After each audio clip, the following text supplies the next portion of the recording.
Assalamualaikum, welcome to Indahnya Ngecraft.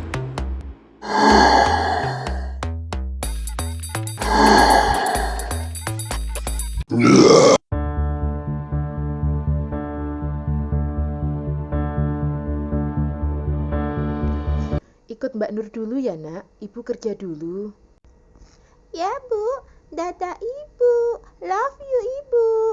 Assalamualaikum. Waalaikumsalam. Aku adalah seorang ibu pekerja. Setiap hari anakku kutitipkan kepada tetanggaku. Namanya Mbak Nur. Orangnya sangat soleha. Ia tidak pernah melepas jilbabnya, bahkan ketika ketemu aku yang notabene sama-sama wanita. Dan anakku Cinta, usianya 5 tahun, adalah anak yang suka bercerita. Tiap kali aku pulang dan menjemputnya, dia akan bercerita tentang apa saja yang dia lihat dan dia lakukan. Hingga pada suatu hari dia bercerita tentang sesuatu yang sangat menggangguku. Bu ibu, tadi ada tamu loh di rumahnya Mbak Nur. Iya kah? Siapa tamunya? Katanya calon suaminya Mbak Nur.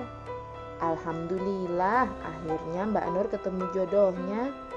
Tapi Mbak Nur bilang ke Pak De nggak suka katanya. Ditolak lamarannya. Kayaknya gitu deh bu. Ya Mbak Nur nggak jadi nikah dong. Belum jodohnya nak. Kita doakan saja Mbak Nur dapat jodoh yang sesuai. Iya bu. Bu ibu, hari ini orang kemarin yang ditolak datang lagi loh bu. Iya kah? Tapi sekarang sama Pak D dan Mbak Nur diterima bu. Kata Pak D Mbak Nur jadi nikah bu. Oh alhamdulillah, tuh kan kalau jodoh gak akan kemana. Yeay, Mbak Nur mau nikah. Bu ibu.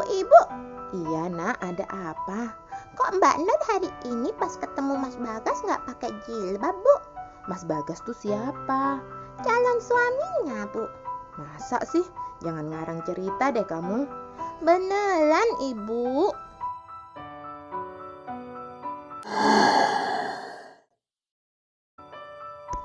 Bu ibu. Apa Cinta? Hari ini Cinta gak main sama Mbak Nur bu. Lah kenapa? Mbak Nurnya pergi sama Mas Bagas boncengan naik motor. Cinta dititipin ke Pak De. Makin hari aku makin gak tenang dengar cerita Cinta. Karena semua yang biasanya gak mungkin dilakukan oleh Mbak Nur jadi terbalik 360 derajat. Hingga aku melihat sendiri dengan mata kepalaku ketika aku sedang di rumah. Aku melihat orang yang bernama Bagas itu sedang duduk di samping Mbak Nur tanpa jarak dan sedang merokok. Bagaimana bisa Mbak Nur yang selalu jaga jarak dengan lawan jenisnya dan tidak suka rokok jadi seperti ini?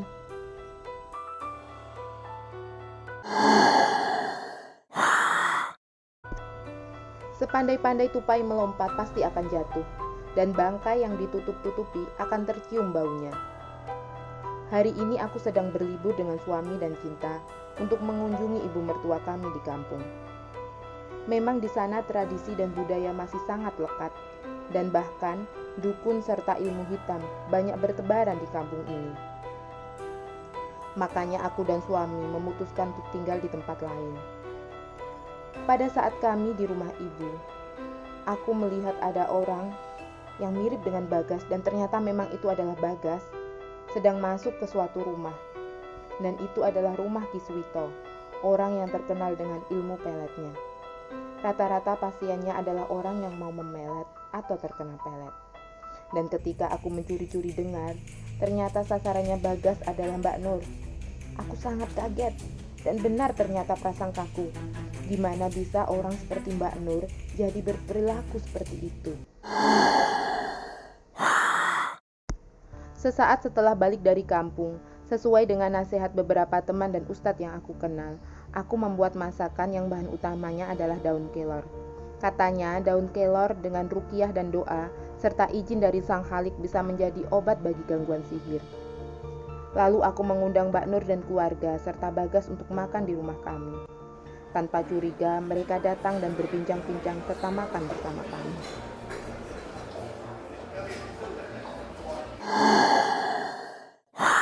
Ketika aku sedang di rumah, terdengar suara bertengkar antara Mbak Nur, Pak D, dan Bagas. Dan suara yang sangat jelas yang membuat aku juga bersyukur. Sudah kami putuskan, pernikahannya kami batalkan. Jangan gitu toh Pak, dengarkan saya Pak. Pergi sampean Mas, aku nggak mau lihat sampean lagi. Jangan pernah kesini lagi. Entah gimana ceritanya, alhamdulillah pernikahan Mbak Nur dibatalkan. Mbah, gimana ini Mbah? Gagal total loh Mbah. Maharmu ke Mbah itu kurang gede le. Yo cuma pelet asap rokok yang kurang suwe efeknya. Piye, upgrade ke pelet jangka panjang, semar mesem, poja dan goyang. Wani pora.